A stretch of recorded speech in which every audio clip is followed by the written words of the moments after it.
And welcome to the Redevelopment Commission meeting on June the 20th, 2023. The first item of business is roll call. Deb Hutton here. Randy Casty here. Sarah Bowerly Danton here. Cindy Canarney here. Staff present. John Zodi with the Health Department. I'd like to introduce our new Assistant Director, Amy Hanson. Welcome. Christina Finley here. Larry Allen Lee. Josh Davis, engineering. Jeff Underwood, controller treasurer.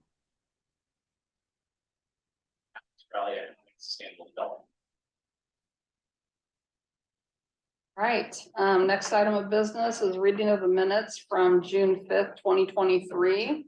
Do any commissioners have any comments or questions? If not, I'll entertain a motion.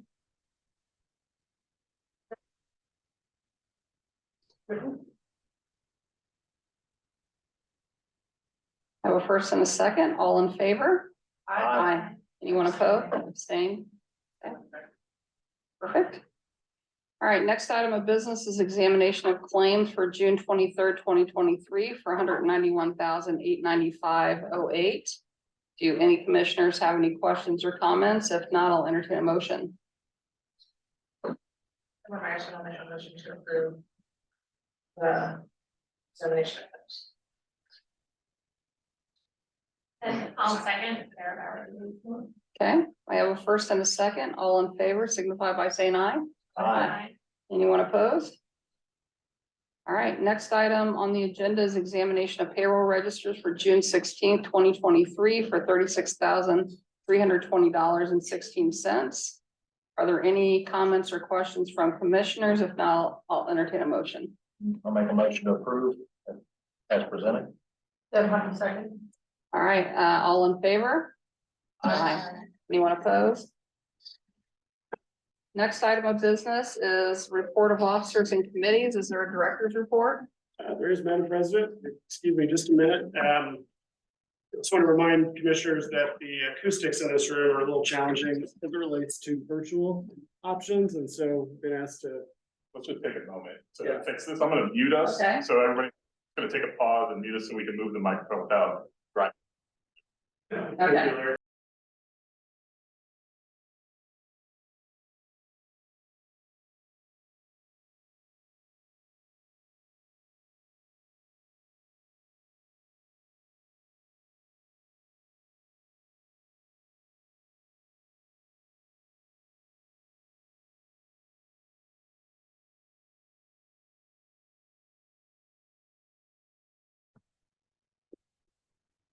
All right, those on Zoom, can you hear us better? Okay, looks like a yes, maybe. All right, let's move on to the next item on the agenda is the director's report. Mr. Zodi? Yes, thank you. Just want to report a couple things to the commissioners. The hand department is in the process of digitizing our several thousand rental files that we have, and the RDC, as you know, owns the College Square building down on South Walnut Street. And we are going to be storing the files there. There's some other city properties stored in there, some solar panels and things, and so we are going to be storing the rental files there for the foreseeable future in a room there. So Anna and some of our staff went down and looked at that this week or last week rather. And so we're going to be storing that one to let you know since it's owned by the RDC. Also the development owners rep for Hopewell, Deb Kuntz is on, and we'll be talking about Hopewell a little later, but U3 advisors that you approved a contract for have been engaged. They've done some meetings with staff. They were in town one day last week, and I think we'll be presenting you periodic updates as they come in, and also just a regular update from them that we'll talk to you about going forward. So that concludes my report unless there are any questions. All right, thank you.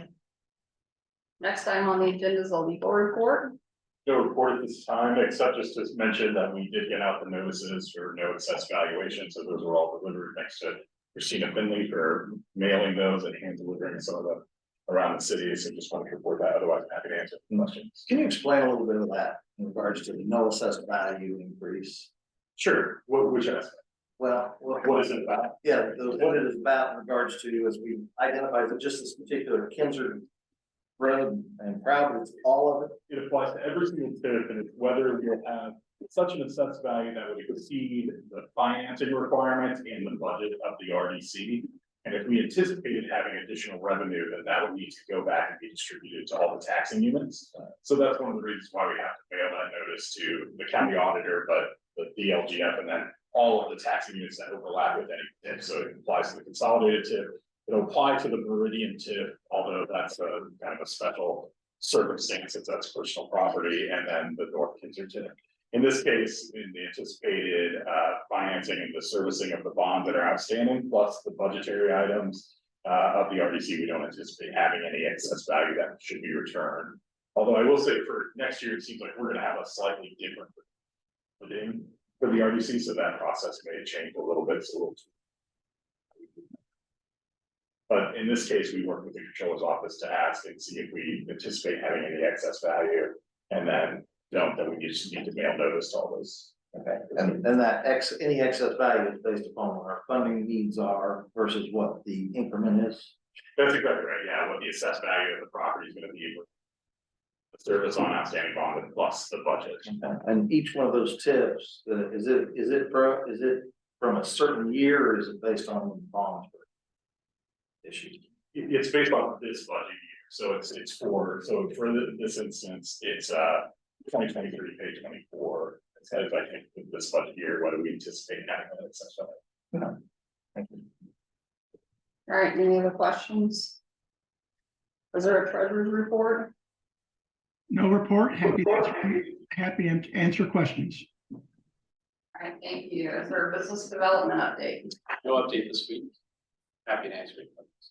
All right, thank you. Let's move on to new business, resolution 23-47, approval of offering sheet for redevelopment commission properties located within the trades district.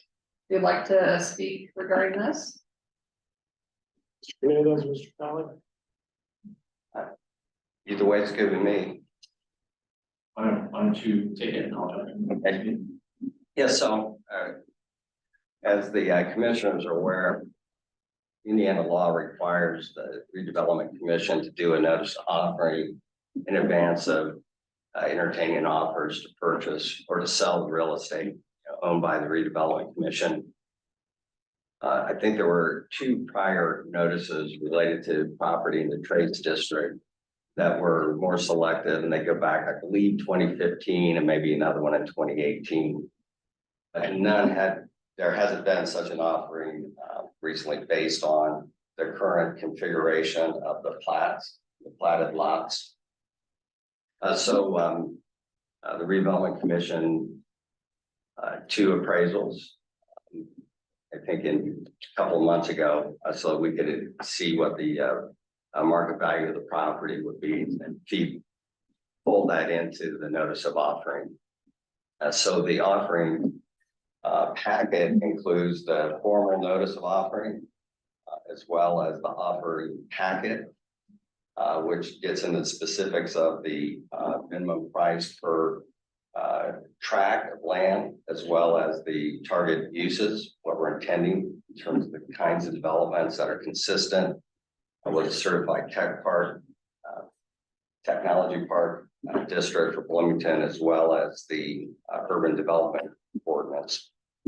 And then our vision of the trades district as a hub for our regional economic development efforts that are related to kind of a tech-driven economy.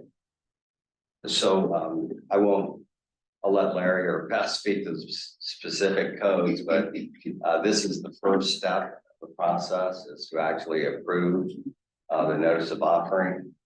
Then we'll need to publish it twice. And what's proposed is 2 publishings in the Herald or the Fusion Times, as well as we'll post it and on the tradesdistrict.com website, And we'll push it out in social media as well, so that we can try and raise as much visibility and be as transparent as possible regarding the land.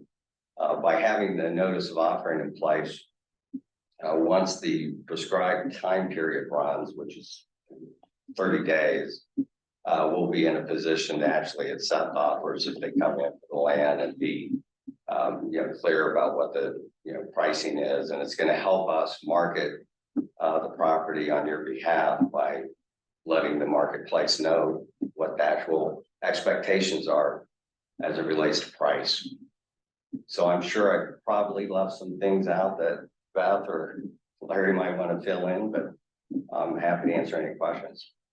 The only thing I would add, so as you noted, that's the floor, visual offerings, those will come in, I think we have it as July 17th. Yeah. So just before the RDC meeting on July 17th is when we could get those formal offers in, and then if we don't receive any, or if any of them are below the average of those two appraisals, that's what starts that 30-day clock where we cannot.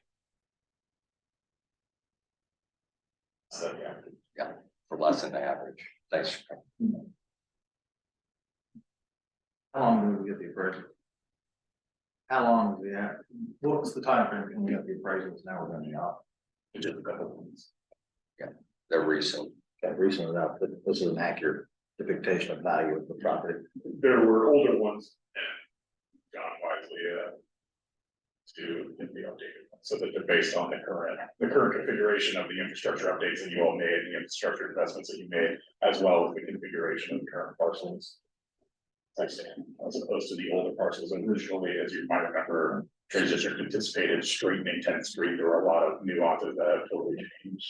And with these, we've taken out the the tech park, the incubator track. It's already out. Yeah, I think that there was one offering that really looked at the entire district, and that was even, if my memory serves me right, that even preceded the demolition of the IU food service warehouse and the printing shop. And it was kind of predated the development of the Dimension Mill as well. So they were very outdated. So it was important to get some current market values for the property as a whole, but also for the specific platted lots that they sit today. So did I understand that this offering would go to the HP? And it's largely social media and tradesdistrict.com. Is the intent that social media these days takes it far and wide, nationwide? To Chicago, to New York, to whatever, and we don't need to do the Wall Street Journal or the Indianapolis Star or the Chicago Tribune or LA Times. No. Social media will really spit it out sophisticatedly. Is that the intent? That's a big piece of it. I mean, collectively, we have some very large networks that'll go out to, but also, we'll target site selectors that we know and work with to make sure they're aware of this and we want to make sure that, the goal is to generate interest in the overall, district itself, but also to ensure that there's transparency in the process so that we don't have a situation where there's an offer to buy it and someone else says, well, I didn't know about it. I might have given you a better deal. So, we want to make sure that we're very open and transparent about the process. So nationwide is your aim?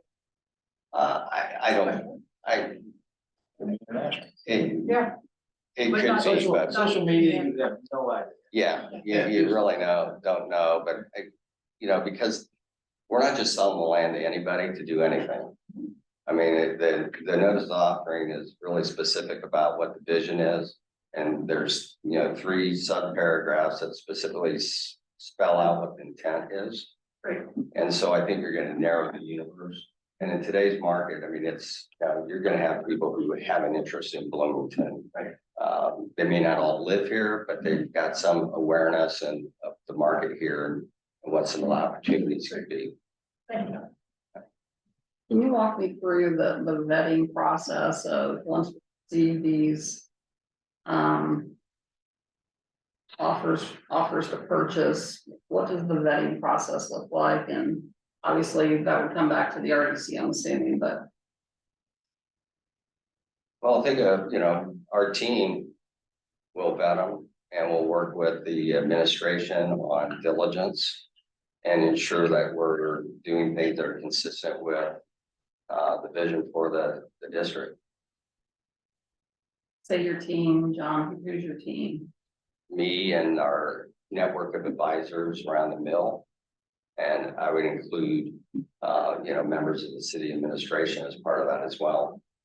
And we'd be balancing against the statements in here regarding price and Yeah. other considerations and the criteria that's listed Yeah. in the offering. Exactly.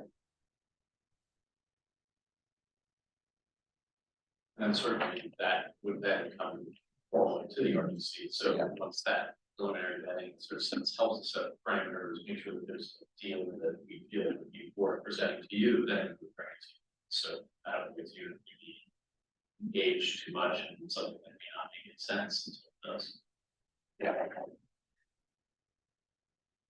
Are there any other questions on resolution 23-47? Just one quick typo correction on the first page of the offering packet. There's a hyperlink for the RFP. There's a typo, so it's not gonna go to that link. There's an R missing from this street, so we want to correct that so that people, they can probably pick that one up. We'll correct that before it goes out. Thank you. All right, any other questions on resolution 23-47? One quick question in regards to was with our vision, we got CTP or the trades district and Hopewell, based on what we're looking at from an offering standpoint, we spread them on. We're not having cross pollination, I guess is the term. Two separate situations. Don't want the same, we're looking for, if someone's interested in our trades district versus a Hopewell situation. We're trying to build two different types of ecosystems. Is that a correct statement? Yes. All right, any other questions from commissioners? Is there any comment from the public? Okay. All right, not hearing any, I'll entertain a motion for resolution 23-47. Deb Hutton, I make resolution 2347 with the correction from Deborah Myers. Second that motion. All right, we have a first and a second, all in favor, signify by saying aye. Anyone opposed? Resolution passes. Thank you. Next item on the agenda is resolution 23-48, approval of primary plat approval for Hopewell project. Who'd like to speak in regards to this? Deb Coons, Madam President's going to speak on items B, E, and F tonight, so I'll just turn those over to Deb at the appropriate time. So Deb? Great. Well, for the first item, we do have a representative from engineering who is actually going to share this as well. But just to queue up what's happening with the primary plat. First of all, I should mention that if you haven't been by the site lately, encourage you to do that because the demolition of the Legacy Hospital is complete. And the demolition contractor has actually demobilized from the site. Technically, that is still under their purview because we are waiting for the grass to grow. That is part of the requirement. When you do demolition and regrading like that, we've got to make sure that that is stabilized. So we are watching grass grow, I think is the appropriate thing to, but that is preparing us for development. So we continue to think about that kind of development.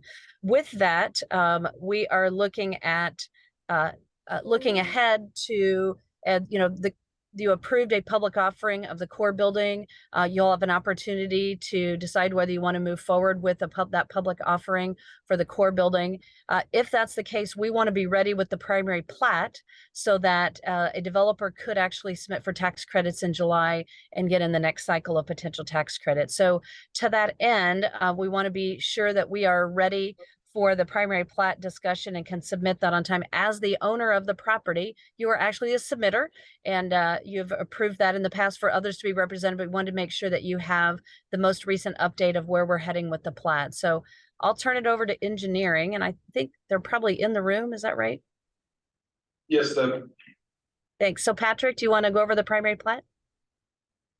Sure, so primary plat we're calling this, Hopewell West. Basically, it is nearly a mirror image of what we did for Phase 1 East. We have a few constraints on the site, the existing parking garage, the existing core building. And so, those are kind of our controlling factors of how we, have set up some of this. So we have east-west alleys again, similar to what we did with Phase 1 East. One of the alleys in the northwest corner, dead ends into the garage, which will be used as the entrance to the garage. It lines up with the existing entrance on that west face. And then north of the core building, the east-west alley there actually dead ends because of the elevation of the core building. And the core building, in our discussions with them of how they'll utilize that alley for access to their building, we need to hold that alley hot with basically the elevation of the core building. And so getting it all the way down to Rogers seemed it was going to be basically too steep for standard requirements. And so we decided to end the alley to where we actually could construct it to leave more developable space available. The lot layouts are dictated a lot by the UDO requirements. Lots must be front right of way, and they must have access from an alley. And so that is why some of the lots are larger in some of the areas, because we have to front right of way, and the areas that are labeled common lots, which are the greenway, do not qualify as right of way. So we'd have to basically, to look at lots 16 and 17, for example, their only right of way face is Fairview and Jackson. And so that kind of dictates our spacing of our lots. And then the lot in the far northwest corner, the alley that is between those two lots, again, meeting the requirement of the lots must be served by an alley and also must be have right of way frontage. The goal with that is in hopes of connecting to an alley that currently runs north-south, just to the west edge of this plat. If those lots that are not part of this plat are ever developed. So trying to establish the grid with the existing right-of-way grid that exists today. Happy to answer any questions. How do we change the plat if somebody comes in with a proposal that knocks our socks off in regards to where the lots are, how this goes in regards to what our requirements are, forward facing, et cetera? Is there a process that's going to be easier, or are we hitting in the individuals based on our, trying to get them prepared for forward? That great question, and I probably should have stepped back and explained the full process. So this is the primary plat. The primary plat establishes the first basically step in the platting process. We have until June 26th of this year to make amendments before we do our primary plat. And then after the primary plat, you have 1 year to actually record the secondary. The secondary is the official plat that goes to the recorder's office and actually sets the land. We're allowed to apply for up to 6 months of extension on that.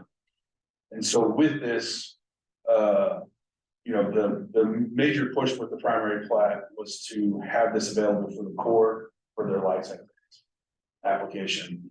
And so we basically put in as many lots as we can, because there's another rule with platting that if we add lots, we start the primary plat over, but we can delete lots.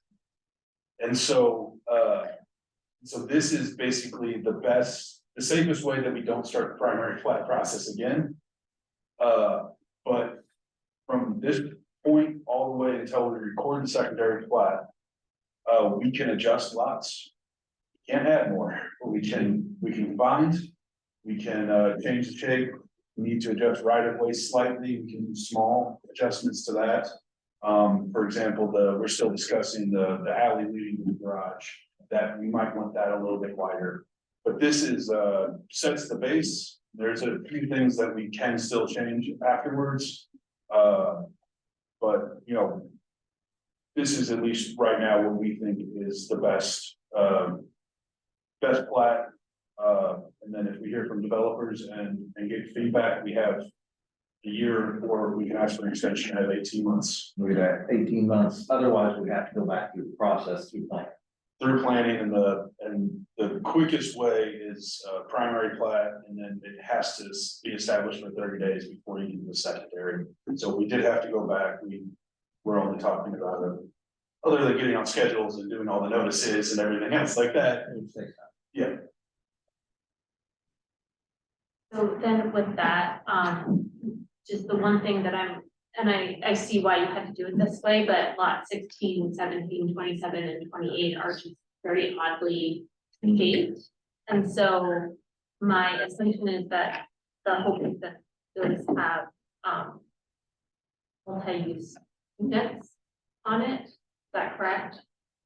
Or, Multi-use. or that, or not, or multi-family units on that, or are those all single family? Oh, I believe, Those are slated for multifamily. Multifamily, okay. All right, And they great. also want that park. There is a Yeah, common yeah. area that is in place, so. Yeah, I understand why they have to be that way, but I was just wondering that if we get, given what you're saying, if we get back something where, you know, they don't want to use, or that there's trouble kind of getting those small spaces, there's a way for us to kind of, we can't put more lots on there, but we could create more common area.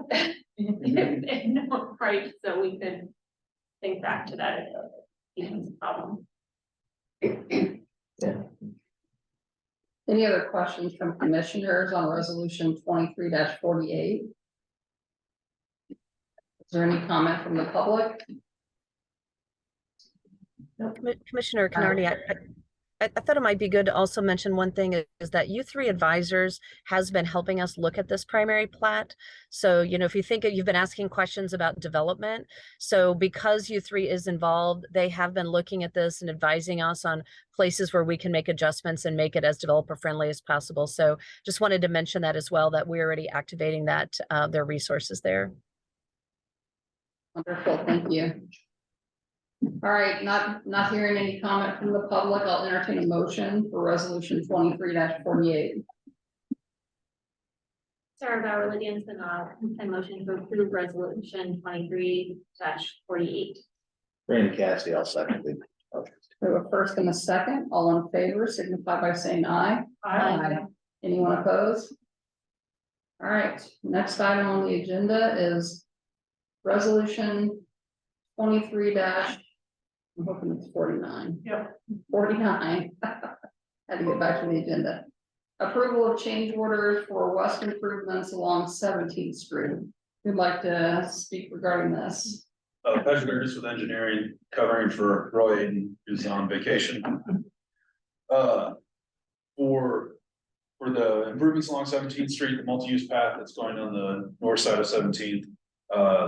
We've had 3 change orders come up throughout the project so far. Change order 1 was a conflict with the proposed storm sewer and a sanitary lateral. Typically sanitary laterals are they're not shown well. We don't have great data for them. And so this is a pretty common occurrence as you're working in a congested area. So it ended up with a small change order. We actually ended up having to purchase the pre-made box that was required for this, but already have used it on another project. For change order 2, NDOT spec requires that topsoil is paid for individually. On local projects, we can just point an arrow and say topsoil, and we don't have to say anything more than that. But for this, since it's an NDOT project, LPA, we must follow NDOT spec, and it was an oversight in the design to not include the topsoil as a direct pay item.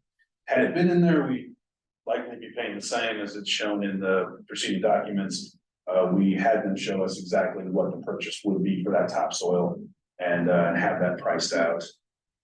Change order number 3, when we were initially looking at the job, the road condition on the south half of 17 looked to be in good enough condition that we didn't see a reason to repave. The road has deteriorated since we made that decision. We consulted with Public Works and also with the controller regarding the best use of city funds at this time for that. The decision was that it was the most cost effective to do the entire road at once. Having the road half and half causes some troubles with future maintenance and quality of the road. Right now, we rank the roads basically by center line. And so we say, okay, this needs to be redone by center line. Well, when we split it, it complicates the process. In addition, we'd like to finish the project and have a nice finished product there. And so adding that, we went through the pricing on it, and this is about the most cost effective way that we could repave that portion of the road. Happy to answer any questions. The state picking up any dinner? He greatly exceeded our federal match. So we are fully on the hook for all of this. At the bid, we were already over our 20% of the 80% that's were contributing. Any other questions on resolution 23-49? On completion time, because actually I had a couple constituents ask because of the travel and shutting the road down. Are you talking about for Kinzer Pike specifically or the entire project? 17th Street specifically. I know there is a set completion date in the contract, but I did not tell you at this time. I can follow up with you afterwards. Oh, appreciate it. Okay. All right, any other questions from commissioners? Is there any comment from the public? No. All right, not hearing any, I'll entertain a motion for resolution 23-49. I'll make a motion. Second. I have a first and a second, all in favor, signify by saying aye. Aye. Anyone opposed? All right, next resolution is resolution 23-50, approval of agreement with CSX for Beeline and multi-use path project. You'd like to speak regarding this? Pleasure to begin with engineering. The Beeline extension runs from where the Beeline currently terminates at Adams Street. It parallels the CSX rail line and ends at Fountain. And then the project then turns and becomes a multi-use path as it runs along the east side of Fountain. Old Vernal Pike, Fountain Drive. When you work adjacent to the railroad, they have set requirements. The railroad and INDOT basically collectively have an agreement that if federal funds are used, if INDOT sponsors a project, there is a set procedure in which you work with the railroad. So while our project has minimal impacts to actual railroad right of way, since we are within a certain distance of the railroad, we're required to coordinate the railroad circumstances. So we have already paid them to review the plans, which was priorly approved here. And so now they've approved it. They said we can move forward. So the last step is paying them for their flagging and inspection. That is paid at a daily rate. And so it is the budget that they have established, and we'll pay that based upon actual during the construction process. In other words, if they use 2 days or 5 days or 7 days, we'll pay for whatever number of days they actually use. Yes. But if they show up for 5 minutes, we pay them for an entire day. X. But we have them not to exceed cost. That is my understanding, is that this is their budget that they proposed to us based upon the scope of work we presented. So anyway, guys, on it, we're not gonna be capped out on a daily rate. 73 is the maximum we're gonna have to pay. Yeah, but if it starts to look like it's gonna exceed that, we just have to get back. This is how I've changed my salary. Yeah. Oh, nice, Larry. Yeah. All right, Okay. any other Yeah. questions from commissioners on resolution 23-50? Just clarify how this, what part of the consolidated check that this part of the beeline occupies or not, just trying to understand that. Larry, would you be able to help me with that answer?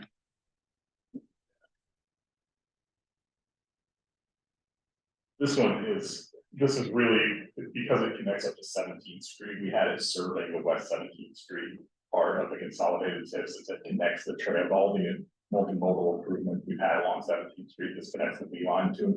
So really, this is one of those things that serves the TIF as opposed to this particular part. We wanted to get.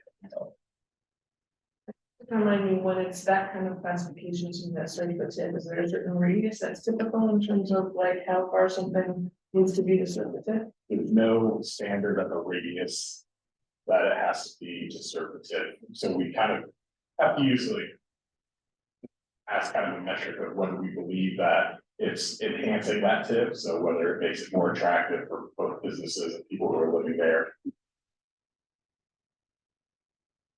See a lot of trails plus the multimodal paths along 17th Street. Serve as a public improvement service. Okay, so there's not one definition, it's kind of just an estimation. But yeah, that's exactly right. It's not a hard and fast definition in statute or by case law. Thanks. All right, any other questions on resolution 23-50 from commissioners? Any public comment? All right, I'll entertain a motion for resolution 23-50. Myerson. 15. The CSX would be like. Sarah Dowerly, Dan Spinoff, second. I have a first and a second, all in favor, signify by saying aye. Anyone opposed? All right, next resolution is resolution 23-51, agreement with CE Solutions for condition assessment and study of the Hopewell parking garage. We'd like to speak regarding this. Turn it back over to Deb Coots. Great. So you can tell tonight we are very much starting to focus more on the legacy hospital part of Hopewell. We first talked about the primary plat. Next, we're talking about the garage itself. This is an item that was anticipated and was identified in the project review form that was approved to you about a month about a month ago. And we all know that the garage was fully operational by IU Health. And when it gets turned over, we know that they are very likely some improvements that need to be made, but rather than just making them willy-nilly, we want to do our due diligence and make sure that we're only going to take forward what's critical to make sure that it is an operational garage that is going to function and match up with what your operations. This has been in concert with Michelle Wall, and so she, from your parking leads who your leads your parking division. And so what we have tonight is a recommended contract that stays within the allotment of the project review form for $87,675 for CE Solutions to prepare the assessment and structural analysis testing, as well as their consultant LVR, who will identify and help us with the traffic flow. They're actually giving input on the primary plat as well. And so with that, I'm going to turn it over to Carrie Walden. Carrie is with CE Solutions, and she can go into more details. Thanks, Deb. So as she started to explain, the study is a full assessment of the garage. So it'll include structural assessment as well as mechanical, electrical, plumbing.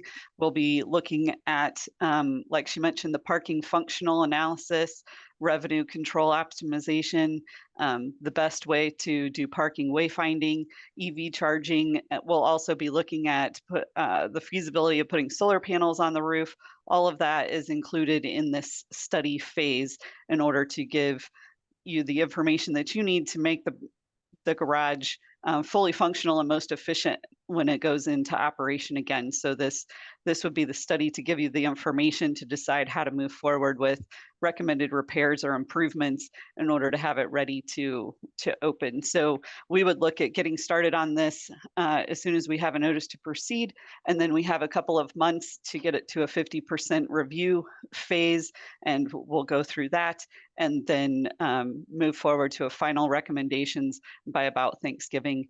And as Deb mentioned, the fee is $87,675, and we just want to reiterate the importance of understanding what you have here in your asset in order to preserve it and make it functional for the community in the most efficient and economical way that we can by performing the study up front to know what you have and what needs to be done. So let me know if there's any other questions or more detail specific to that. Questions from commissioners? You mentioned the subcontract in regards to LBR.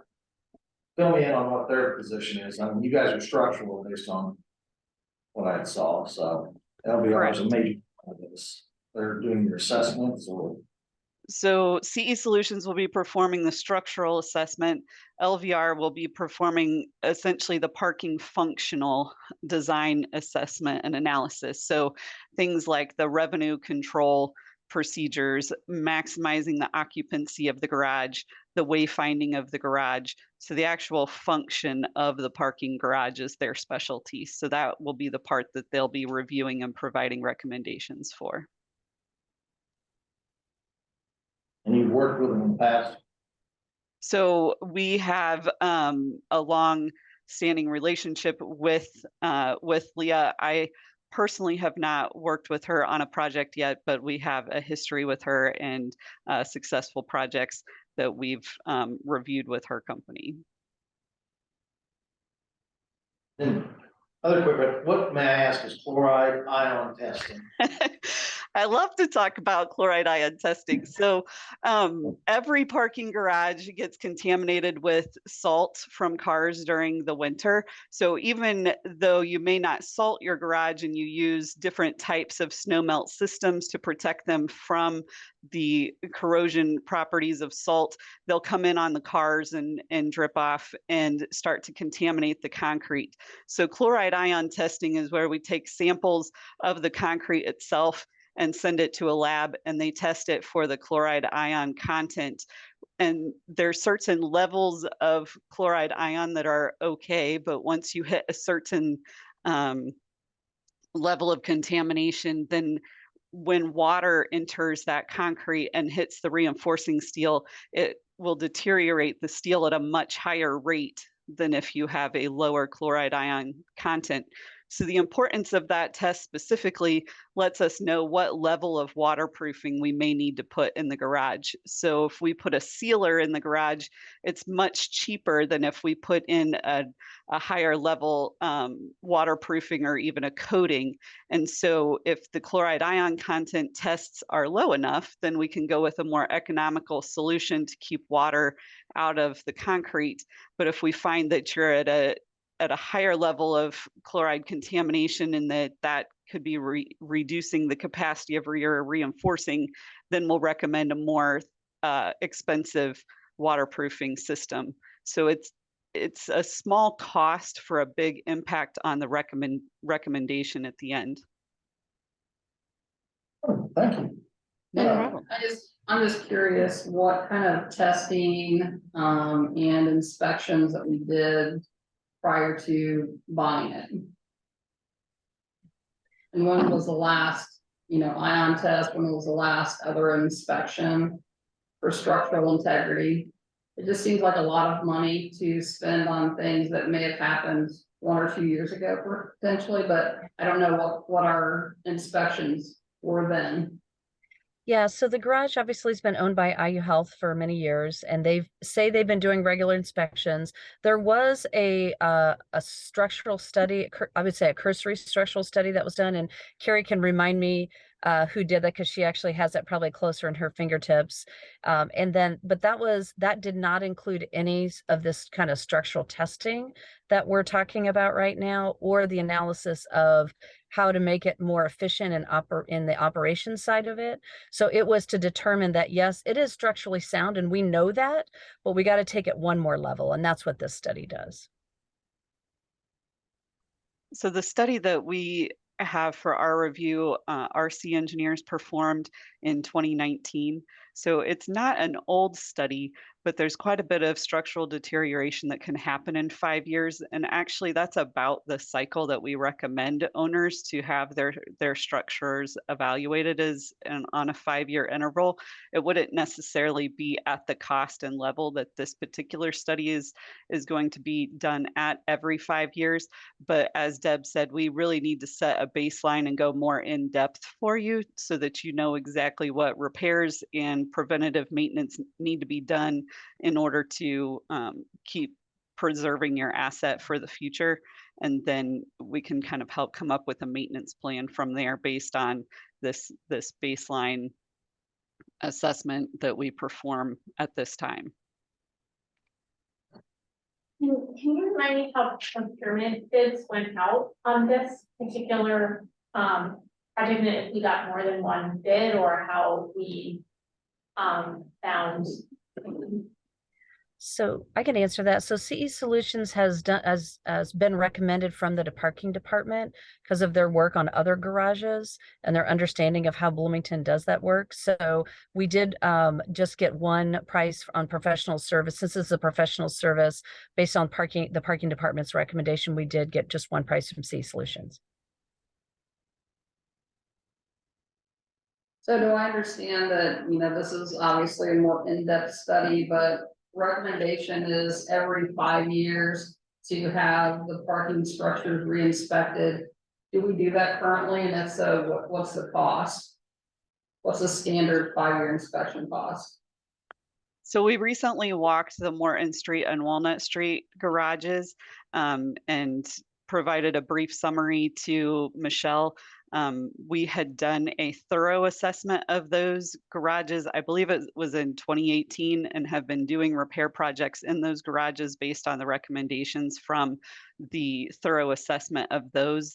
And so this brief walkthrough that we did of the garages recently, just looking for significant structural concerns and to help establish a maintenance plan moving forward. I believe that was in the order of $7,500 to $10,000 for that cursory assessment that we did just this past year. And who did the assessment on the former 4th Street garage? That was our firm as well, CE Solutions.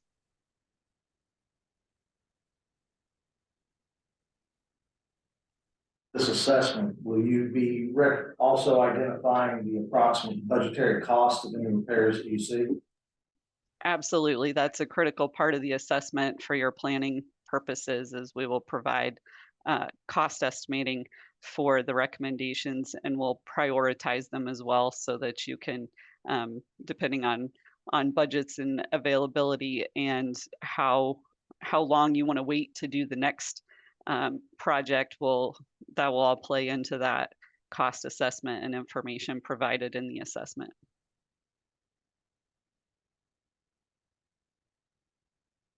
All right, any other questions from commissioners on resolution 23-51? Is there any comment from the public? Hearing any, I'll entertain a motion for resolution 23-51.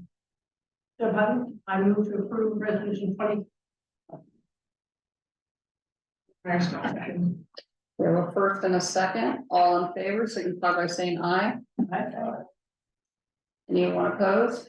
All right, resolution passes. Moving on to the next item of business, which is resolution 23 or maybe not. Go back to the agenda. 23-52, agreement with 1031 for redesign of Hopewell website. All you, Deb.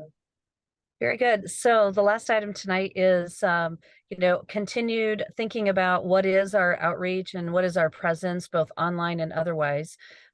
Before I go to the online, let me just mention that we biannually have an update with the steering committee from Hopewell, which is, I think, 12-member group. Cindy serves on that and represents the RDC. So that'll be next week, Wednesday. That is one aspect of our communications plan on Hopewell, but obviously another important aspect is the online presence. Now, there is a online presence with Hopewell that connects into the city website right now. It was actually built and constructed by SOM as part of the master planning process when that was done before COVID. And so during that time, it was built in a structure called WordPress.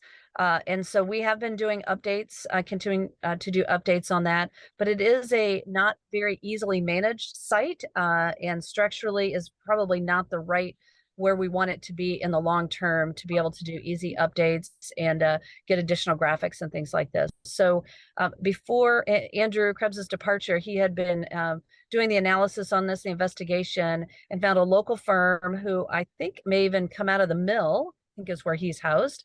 So local firm who is interested and available to help not only rebuild the website in a way that will really give an online presence and an outreach ability to do other communications to the community and people who may future want to be part of Hopewell. But it also gives the opportunity for us to build in 1 year of maintenance and updates to that. So, doing uploading, particularly as the transition with Andrew departing, those are definitely things that we're going to need in the short term. So it gives us the opportunity to build in at least up to a year if you choose to on that month-by-month basis. So it's the building of the site, it's getting it ready to launch it, and it's also some time in there for the monthly service fee if we choose to do that. So that is the $20,000 is for the building of it. And then the $149 per month is correct me if I'm wrong, Larry, but I think that's the target in terms of looking at some just regular maintenance opportunities. And that includes posting as well. All right, any questions on resolution 23-52 from commissioners? Good. Ladies first. I'd just be interested in hearing about the procurement and bidding on this too, just because it seems pretty high to me from what I've shopped for website production, which I'm by no means an expert in, but just seems a little high. So I'd be curious to know what that process is like. Larry, I don't know if you can answer that. Andrew Krebs did all the legwork for it, so I actually do not know how many companies were, but Larry, do you know? No, so I mean, this fits within just kind of similar to the previous period. So in terms of the requirements, because it's a design, it's kind of a custom thing that you might want one design firm over another, it's not required, but I can't speak to how many he actually contacted. In terms of knowing, again, I was pretty shocked to see how high that was based on my experience with this, which is again not comprehensive, but just was wondering how this had been vetted in terms of appropriate bid for the project. Yeah, So- I similarly had some concerns, and just in general, I just think that it's important that we go through real procurement processes on things, and it just doesn't feel like super great to not know kind of how certain firms are getting these contracts. I think it's important for us to have a website and so forth, but I think it's just, having to pay an addition, it just is the kind of online, the maintenance plan seem a little bit kind of high to me on a, like, when you think about what you're getting for it. And so, I'd also like to know more about, it would be good to get more information about security, and how they deal with security. I know that there have been issues in the past with things like government sites finding out that they have embedded cookies that TikTok is using to gather information on people. So kind of I think that these sorts of things are really important in terms of just kind of cybersecurity as well for the public and for the city. Can I just clarify? So under the previous work that was conducted to create the master plan for Hopewell, was there a component cost for a website design that we've already paid for? And now we're paying for a new website? So we're paying for a website twice? Great question. Oh, so go ahead. Yeah, I was just gonna say, I do not recall, but I know I have I can do the research to find that out, and it sounds like there are some questions, so I'm not sure procedurally how we do this, but I'm happy to step in Andrew's place and do the research on these several questions that we've had and bring that back to the commission. Would it be possible to get? I realize it's not a requirement to get competitive bids, but. Is that a possibility to expand this to other firms to bid on this? Because again, I'd love to see what other. Because it seems a little outrageous to me. Yeah, well, what definitely can do the research, and let me find out the other research that Andrew Krebs had done, and then I again can bring that back, and we can, if we need to go through a formal process, we can talk through that and make that happen as well. But I'm with Andrew, with the changing in communications personnel, there are probably a few open questions here tonight that we can't answer, but happy to follow up and make sure that we get you the answers that you need. I'd just also like to say one thing in this particular terms of service that I don't like is that there is numerous, they can subcontract any service that they've agreed to perform as they see fit. And I think also from a cybersecurity kind of concern, I would be concerned about that. So there's just, it would be nice, I agree that it would be nice to get a couple of, like some more before we commit, because once we commit, we're not gonna change, right? So that means that we're gonna be, this is the company that we're gonna be using. And I understand that it's more work, so sorry, Deb. That's okay. No, all good questions. Yeah, great questions. My apologies for not having quite everything at the tip of my fingertips here, but we will absolutely get all of that, bring that back as well. So no problem. This is not an urgent move. It is something that we know probably long-term we need to do. And so taking a pause here is no problem from a timing perspective. I'll make a motion to table. So instead of a motion to table, what I recommend is just a motion to postpone consideration till the next meeting. Okay, let's change it to a motion to postpone until the next meeting. That will get the rest of the information. So first and a second to postpone to the next meeting. All in favor? Aye. Anyone opposed? All right. One positive, they are Bloomington. All right, moving on, is there any business or general discussion for the group? I'll entertain a motion to adjourn. All right, good night, everyone. Thank you.